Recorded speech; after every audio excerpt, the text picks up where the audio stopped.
Toyota built an engine in 2017 that the entire Chinese auto industry is still chasing. Not copying, not matching, chasing. For almost 8 years, this one engine sat untouched at the top of a number that decides everything about how a car burns fuel. And every time a Chinese manufacturer announces a new breakthrough engine, the first thing they compare it to, the number they're desperate to beat, is this Toyota. Today we're breaking down exactly what this engine is, why it's been so hard to beat, and what's actually happening now that Chinese engineers claim they finally have.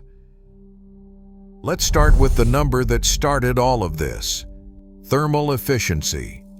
Thermal efficiency is simply how much of the energy stored in gasoline actually turns into motion instead of getting wasted as heat, friction, or noise. Most gasoline engines on the road today, the kind under the hood of a typical Honda, Ford, or older Toyota, sit somewhere between 25 and 35% thermal efficiency. That means for every gallon of gas you burn, less than a third of that energy is actually pushing your car forward. The rest disappears out the exhaust pipe or into the cooling system as wasted heat. In 2017, Toyota introduced something different. It was called the Dynamic Force Engine, and it was built as part of Toyota's new global architecture, or TNGA, a complete rethink of how Toyota designed and manufactured engines. Before this, Toyota was juggling roughly 800 different engine variants across its global lineup. The Dynamic Force family cut that down to fewer than 20, but the real headline wasn't the simplification. It was the efficiency number Toyota published when the engine launched. The standard gasoline version hit 40% thermal efficiency. The hybrid version, the one paired with an electric motor in cars like the Camry Hybrid, Corolla Hybrid, and RAV4 Hybrid, hit 41%. At the time, those were the highest thermal efficiency numbers ever achieved in a mass production engine. Not a concept, not a prototype sitting in a lab. A real engine in a real car that you could walk into a dealership and drive off the lot. So how did Toyota actually get there? This is where it gets interesting, because the answer isn't one single trick. It's a stack of small engineering decisions that all point in the same direction. And once you understand them, you start to see why competitors have had such a hard time replicating the result. The first piece is something called high-speed combustion. Inside the combustion chamber, the small enclosed space above each piston where fuel and air mix and ignite, Toyota redesigned 3 specific things. First, the angle of the intake valve, the small door that lets the air-fuel mixture into the cylinder, was changed to guide that mixture into a specific swirling pattern as it enters. Second, Toyota introduced laser-clad valve seats, which are the metal rings the intake and exhaust valves close against. Laser cladding lets engineers shape these seats with far more precision than traditional methods, which allows for a tighter, more optimized valve angle. Together, these 2 changes create what engineers call tumble flow, a controlled rolling motion of the air-fuel mixture inside the cylinder. Instead of the fuel and air sitting there waiting to be ignited, they're already swirling in a way that spreads the flame front faster and more evenly the instant the spark plug fires. The third piece is the shape of the cylinder itself. Toyota made the cylinder taller and narrower than a traditional design. That might sound like a small detail, but it matters because it shortens the distance the flame has to travel to fully burn the mixture. A shorter burn means less time for that heat to escape into the cylinder walls before it can push the piston down. More of the explosion's energy goes into actually moving the car. Less of it gets absorbed and wasted as heat. Then there's the fuel delivery system, called D4S, which stands for Direct Injection 4-Stroke Gasoline Engine, Superior Version. Most engines use either direct injection, spraying fuel straight into the combustion chamber, or port injection, spraying fuel into the intake port before it enters the chamber. Toyota's D4S system uses both at the same time, switching between them or blending them depending on engine load and RPM. Direct injection gives more precise control and cooling inside the chamber, which helps prevent knock, that uncontrolled early ignition that damages engines and limits how much an engineer can push compression ratio. Port injection helps keep the intake valves clean and gives smoother combustion at low loads. By running both systems together, Toyota gets the benefits of each without most of the downsides. On top of that sits the hybrid version's secret weapon, the Atkinson cycle. In a standard engine, the intake stroke and compression stroke are roughly equal in length. In an Atkinson cycle engine, the intake valve stays open slightly longer, which effectively shortens the compression stroke compared to the power stroke.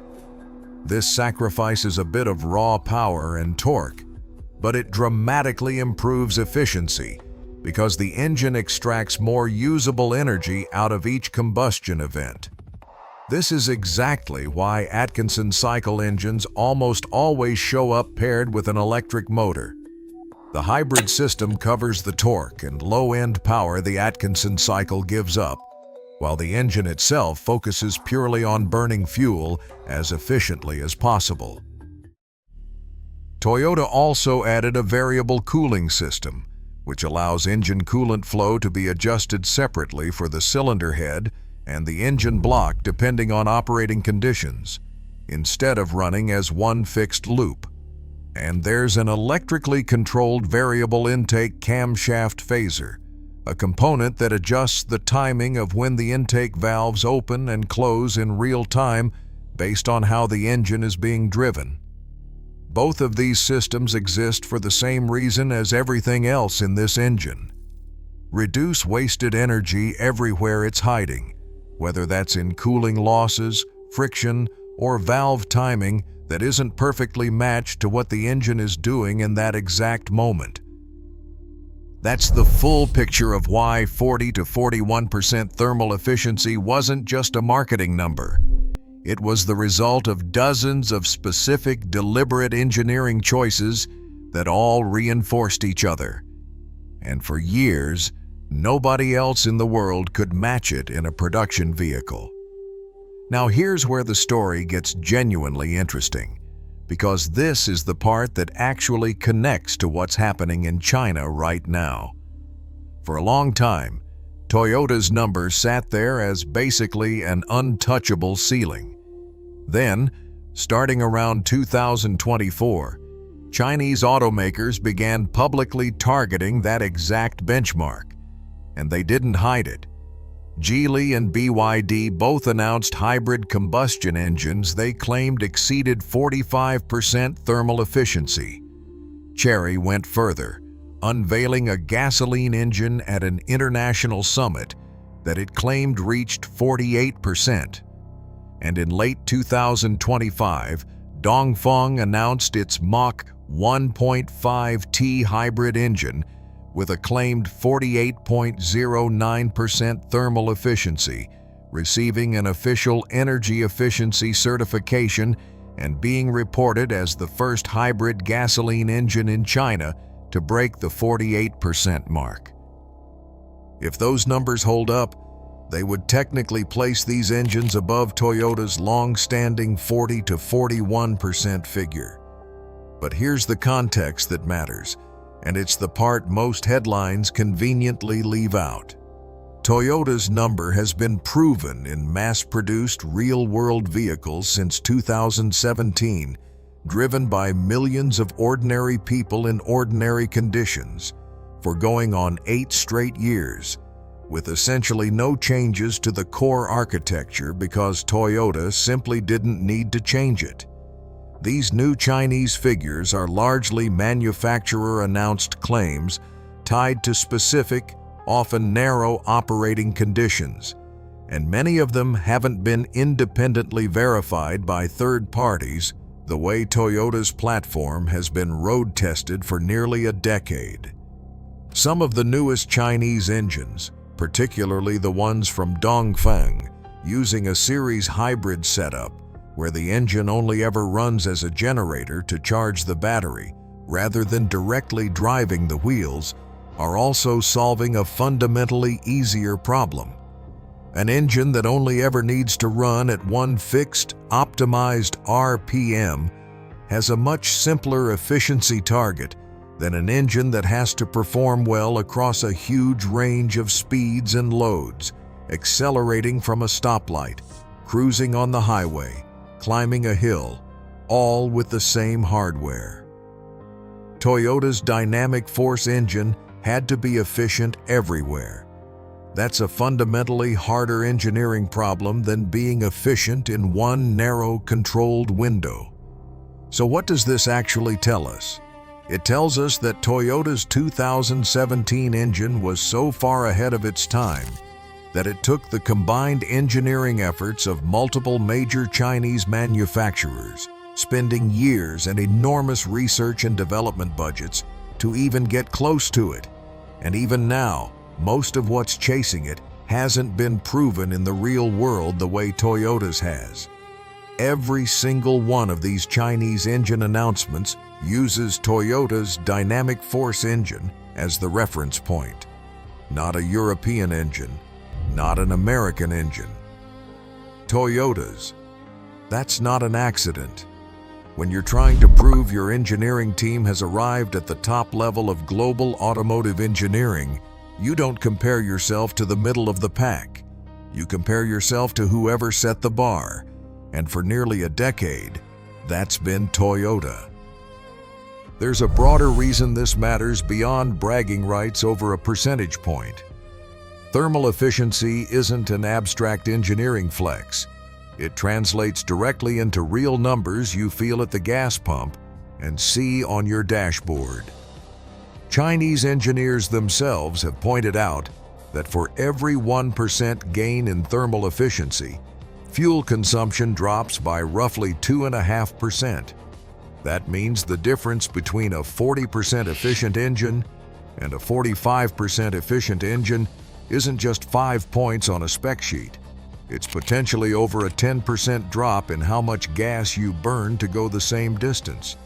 For a Toyota owner, that efficiency shows up as fewer trips to the gas station, less strain on the cooling system because less energy is being converted to waste heat in the first place, and an engine that, because it's not fighting inefficiency, tends to run cooler and experience less thermal stress over its lifetime. It's also worth understanding where you'd actually see and feel these components if you pop the hood of a car with this engine. The high-pressure fuel pump for the direct injection side sits on top of the engine, mounted to the valve cover, the metal or plastic cover on top of the cylinder head that seals in the camshafts and valve springs. From there, a supply line runs to the port fuel injectors, which are positioned near the intake manifold, the plastic housing that distributes incoming air to each cylinder. If you've ever had a Toyota mechanic mention the D4S system while working under the hood, this is exactly what they're pointing at. 2 separate injection paths feeding the same cylinders. The variable cooling system runs through the block, the main lower structure of the engine that houses the cylinders and pistons, and the cylinder head, the upper section bolted to the block that contains the valves and combustion chambers, with separate coolant passages for each, so the engine can manage temperature more precisely than a traditional single-loop cooling design. None of this is a secret Toyota is hiding. It's published, documented engineering that Toyota has been refining since before the dynamic force family even launched, going all the way back to lessons pulled from Formula One combustion research. What's changed isn't Toyota's engine. It's that the rest of the industry finally has a specific, public number to aim at. And for the first time in almost a decade, some of them are getting genuinely close. Whether these new Chinese engines actually hold up to years of real-world driving, the way Toyota's has remains the open question. Announced lab numbers and independently verified, long-term, real-world performance are two very different things, and Toyota earned its number the hard way, with millions of miles of proof.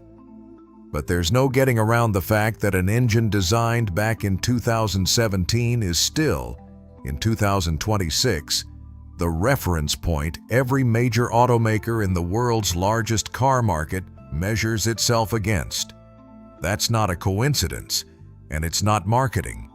That's what happens when you build something that's genuinely hard to beat.